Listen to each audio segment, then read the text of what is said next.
New opening Star Wars miniatures here. This is a Force Unleashed booster pack, so a lot of the characters in here are based on the Force Unleashed video game, but as you can see, Luke on Dagobah, that's not from that video game. So, lots of good figures to get. They got the Luke and Yoda featured there, a Junk Golem. These guys, I believe, are on Dagobah, and then Master Koda's from the Force Unleashed video game. And Brett, you played that game, don't you? Fight him and then he becomes your ally or something? Yeah, yep. And the Knobby White Spiders, I want to say they made their appearance in the Young Jedi Knight series with Jason and Jaina. Yeah. Or maybe Anakin and his friend, and they went to Dagobah for some reason. Yeah. They were all wearing orange jumpsuits. I think I vaguely remember that. So, yeah, this pack, you can get a Rancor in here, but this pack feels too light for a Rancor, so I don't think we're going to get one there. But I'm sure that whoever had these packs before already weighed them to see which one had the Rancor in it. But let's see here. It still feels like it's glued shut. That's good. Of course, they could reglue it. And yeah, that's, I didn't buy these because I thought that it's totally random. I'm sure there's some things going on where people open the packs until they get a couple of very rares, and then they stop opening packs from that box, and then they go to another one and all that sort of stuff. But it's just fun to open packs, and I wanted to do one of each on my channel, especially since I do that with Star Wars cards all the time. And we've had some pretty good packs so far. I mean, our last one, Alliance and Empire, was all right. And I guess I don't need to do that. And our Revenge of the Sith pack was pretty good. Actually, we got one of the best pieces you can get in the set in that Revenge of the Sith pack. So maybe go back and watch that one if you're interested, if you haven't already. Okay. These huge ones are always just a little bit harder to open, but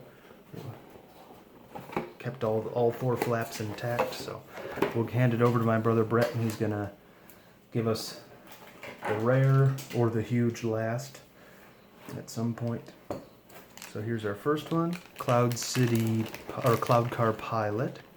I like Bespin guys. There's a few Bespin things from the set, Ugnaughts and Cloud Car Pilots. I don't mind the Bespin dudes. And we got a Gotao Imperial Assassin. These guys have they're interesting stats, but they have really high costs, so I'm not a fan. It's hard to get rid of them, honestly. They're hard to put in lots that people would like. Evo Trooper, okay, that's a good uncommon to get. I forget what his stats are, but he's beefier than a regular Stormtrooper. We got a Wookiee War. This is interesting. I've been getting Brett a collection of Republic and New Republic characters. I'm sorry, not Rebel and New Republic characters, because Garm Belbus can get Rebels, and this is one of the Rebels that I wanted to have as reserve. So I was looking for this piece, and now we got one. And we got a Marksman. It's actually kind of a crappy piece in terms of playability, but it's cool. I like it. So that's a Rebel Marksman. Has some sniping type abilities, but super overcosted and hard to keep alive. Our huge is a rare. It's the Uggernaut, which is kind of a joke, but the Ugnaughts built a giant kill platform, so that's what we have here. And yeah, we got a rare, so that's neat. And then, okay, this is a decent rare. This is Proxy. Brett, you probably remember him from the game. Oh, yeah. Yeah, so he's got the mimetic combat processor, which is pretty neat. He basically copies the stats of a melee character, so we'll look at that when we see the cards here. That's an okay pack. I mean, we got a rare huge, which doesn't always happen. We didn't get a Knobby White Spider, which was nice. And Uggernauts, they're funny. I don't know if I've ever made a squad with them, but they're at least interesting.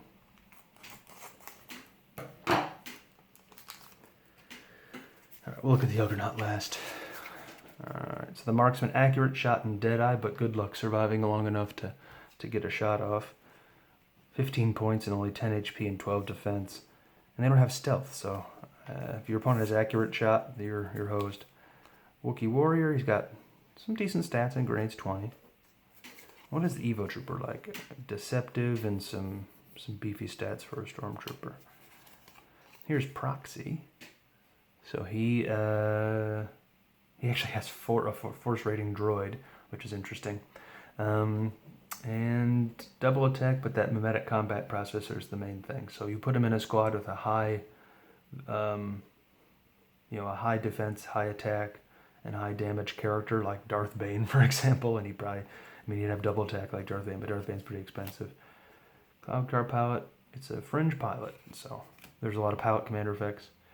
A good mix of abilities here: accurate shot, careful shot, deadeye, deadly attack. Unfortunately, he only has 10 base damage, so scoring a critical hit's not that great. But there's some squads that you can put him in that'll give him bonus damage. But he's probably going to hit something, but 21 points for a non-unique that isn't a trooper is kind of rough. All right, so Furious Assault. So he can move up 12 squares, attack each legal target once, and he has twin attack. Is there a way to get him accurate shot? Yeah, I think General Veers gives non-uniques accurate shot, and I think we actually have from an old video. Let's check since he's going to be right here. There's Veers. Non-unique followers get accurate shot. So you put him in a squad with Masa Meta and a bunch of Uggernauts. You got twin attack, accurate shot. You put Jabba Crime Lord in there. They got cunning attack. You put Thrawn in there. They got opportunist. So in a 200-point squad, you could probably do 2 or 3 Uggernauts and some good commanders and have accurate shot, Furious Assault, twin attack with cunning and opportunist. Why not? If you're slaughtering people with tons of Uggernauts, then you're probably playing the game right. So that's the our pack. We're just going to take a look at what could have been. Yeah, a lot of the...